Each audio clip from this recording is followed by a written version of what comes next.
difference between a leader and a manager? Can a single person combine these two roles? In our leadership lessons, we talk a lot about who leaders are, how to become a leader, and what are the different theories of leadership. Also, we talk about who a manager is. These two types of people for many may seem almost the same, but they combine quite a lot of different qualities. In this video, we will try to explain as clearly as possible what is the main difference between a leader and a manager. Let's begin with a manager. The simple definition of a manager is a person responsible for controlling or administering an organization or group of staff.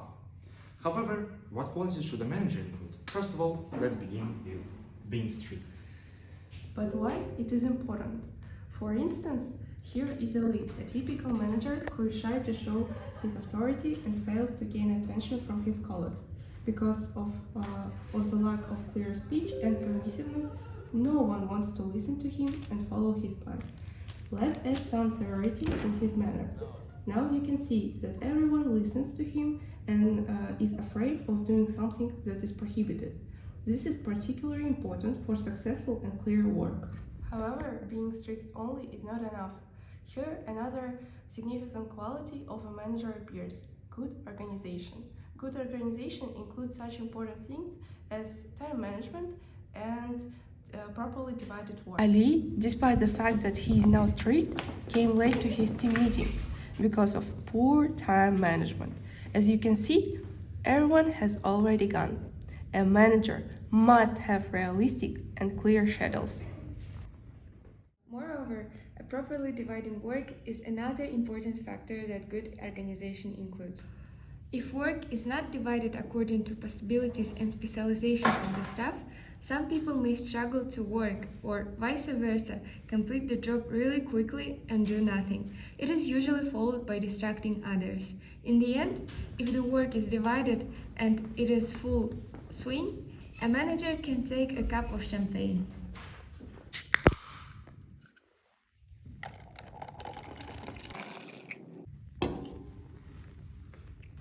However, a manager who takes no risks ever gets to drink champagne.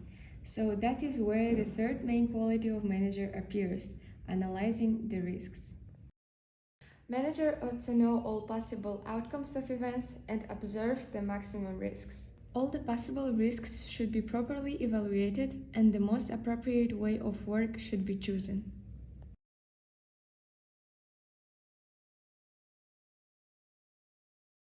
Leader. Leader is the person who convinces others to follow. He or she is the one who is in charge, opens confidence and moves to action. Leader is the one running the show. But how to become a leader? First of all, you should have a great EQ, which is an abbreviation for emotional intelligence. Having high EQ means being able to handle, manage, and understand your and others' emotions. Empathy is another factor of high EQ. Leader must care about his colleagues and always try to help them and provide sufficient support and appropriate conversation. I feel that our team doesn't have the will to do anything. Let me help with this problem. Another crucial leadership skill is encouraging. It includes motivating, inspiring, and encouraging followers to work harder. Motivation is a pathway to change our way of thinking, feeling, and behaving. Great leaders should always have this quality because maintaining the spirit within the group is very important. In society, they say that the right attitude is already the half of the battle. Also, it will increase the probability of success and the effectiveness of the work. However, leaders are not just individuals who motivate and give orders to others. They must be involved in the process and be aware of all the processes happening during working. Comprehensiveness is another significant quality that leaders must have. Comprehensive leaders do not have only EQ but IQ as well. Leaders should be skillful in all the spheres that work includes.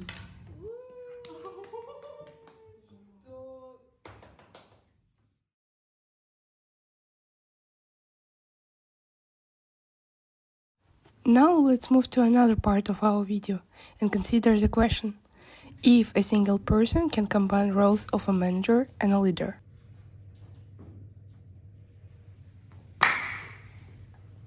Our answer is yes.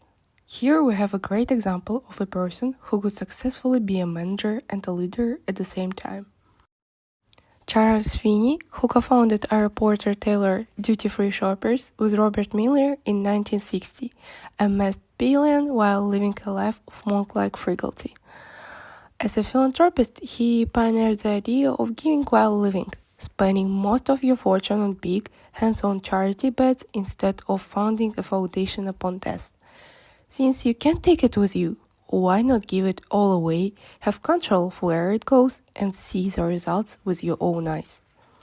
Over the last 4 decades, Finney has donated more than $8 billion to charities, universities, and foundations worldwide through his foundation, the Atlantic Philanthropies.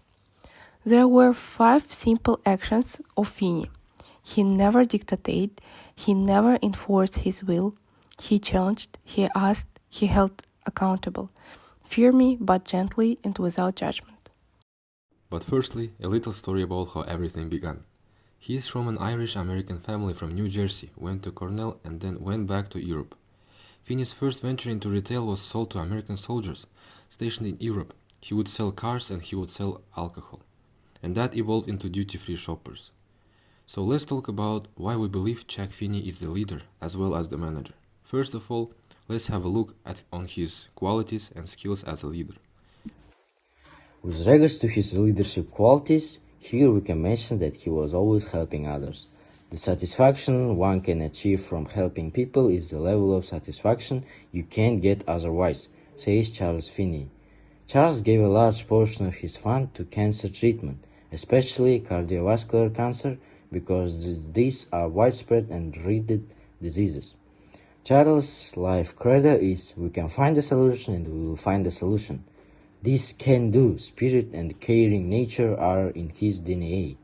One of his colleagues said he was a very shrewd and aggressive businessman and took that sort of shrewdness and aggressiveness to charity. In addition, he is really compassionate with high empathy. He always recalls a particular situation from which we can see a vital quality of the leader: empathy. Since childhood, Finney was always glad to communicate with his peers. There were several examples of him using different approaches to people and understanding their emotions. His classmate's father used to say he was a real conniver because he was always thinking. Finney has an innate quality of finding an appropriate approach to others, which shows his high empathy. Now, as we have mentioned the main qualities of Chuck's leadership, let's move to his manager qualities, and let's begin with risk-taking. Chuck was not afraid of taking risks. Moreover, he was properly evaluating all the possible outcomes of his actions, and this brought him profit. Moreover, there were situations where risks were unavoidable. Charles was doing risky business at the beginning. He was trying to sell expensive and demanding products. Even so, there was always risk of total bankruptcy. Visionary and having foresight. Exploring the markets and then offering the most appropriate goods was one of Chuck's most important abilities. He has brilliant visionary and foresight. For example, a situation in Hawaii where there was a huge amount of Japanese tourists. Here, there was enormous demand of the bottles of Johnny Walker Black Label, which cost $35 a bottle in Japan. Chuck offered the same beverages for only $5 and made a lot of profit. It was obvious that this was a business that had great potential and one of the factors which can indicate about Chuck's foresight and vision. Strategic thinking. Chuck for a long time kept anonymity, and he said that it was a desire to stay out of the limelight. The more someone advertises his or her success and bragged about it, the more likely he or she is going to attract both jealousy and competition, which may have adverse effects on business. This case obviously tells us about his strategic thinking skills. Moving toward the goal. In almost all of the Chuck startups, he reached the desired goal and success, so it apparently tells us about his moving toward the goal quality. which generally applied to managers. We started with nothing, and now look what we've got, says Chuck. Delegating the work. Last but not least, delegating the work. Also, his friend colleague mentions an essential quality for a manager, delegating the work. All of the planning's creativity was on Chuck, while his friend was in charge of calculating the numbers. All of the above mentioned can describe him as a real manager. Concluding all the above mentioned, it is possible to be a manager and a leader at the same time. By the Charles example, everyone may be aware of the main aspects which help him to become such a successful leader and a manager. Moreover, we have discussed the main and the most important qualities of leaders and managers, and can conclude that their differences lie in their approaches to work and relationships with their colleagues. However, to become a leader or a manager, you should firstly build yourself correctly.